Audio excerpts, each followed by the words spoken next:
এদিকে আবারও বাইক দুর্ঘটনা মা ফ্লাইওভারে গুরুতর আহত বাইক চালক ও আরোহী। চাকরির পরীক্ষা দিতে টিসিএস আসছিল তরুণী এবং বাইক দ্রুত গতিতে চলছিল বলে অভিযোগ।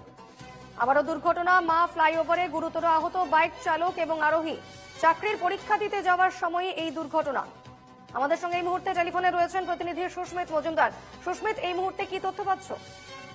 দেখো, র্যাপিডো বাইক করে হাওড়া ডোমজুর থেকে ছাত্রীটি যাচ্ছিলেন এবং টিসিএস এর কাছে তার আজকে চাকরির পরীক্ষা ছিল যেমনটা জানা গিয়েছে, এবং দ্রুত গতিতে র্যাপিডো বাইক চলছিল এবং হঠাৎ নিয়ন্ত্রণ হারিয়ে যায়। সামনে একটি গাড়ি এই সজোরে ব্রেক কষে এবং সেই ব্রেক কষার পর কিন্তু গাড়ি নিয়ন্ত্রণ হারিয়ে যায় এবং ধাক্কা মারে পেছনের গাড়িটিকে, এবং তারপর দাঁড়িয়ে থাকা গাড়িটির উপরে ধাক্কা মারার পরে হেলমেট ছিটকে মা ব্রিজ থেকে নিচে পড়ে যায়, যেমনটা স্থানীয় সূত্রে জানা যাচ্ছে, জিজ্ঞাসাবাদ করে যেটা জানা যাচ্ছে।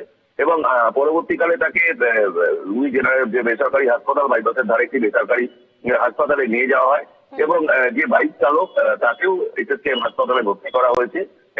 আহত হয়েছেন গুরুতরভাবে দুজনাই।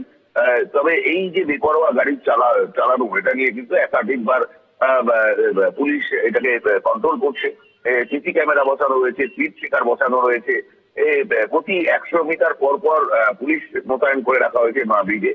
কিন্তু তারপরেও যে এই দুর্ঘটনা, এই জন্য স্বাভাবিকভাবেই কিন্তু একটা চিন্তার বিষয় রয়েছে যে মানুষ এখনো পর্যন্ত সচেতন নন, যেটা নগরপাল এর আগের দিনও বললেন যে সমস্ত জায়গায় সিসি ক্যামেরা লাগানোর পর, ট্রাফিক লাগানোর পরেও, থাকার পরেও মানুষ এই যে বেপরোয়া গতিতে গাড়ি চালায়, তাতে কিন্তু মানুষের প্রাণের ঝুঁকি হয়। এবং সেই কারণে আজও কিন্তু সেই একই চিত্র দেখা গেল। মা ব্রিজের সাত সকালে এক ছাত্রী পরীক্ষা দিতে এসে তিনি গুরুতর আহত হলেন এবং তাকে হাসপাতালে ভর্তি হতে হলো। ধন্যবাদ সুস্মিত।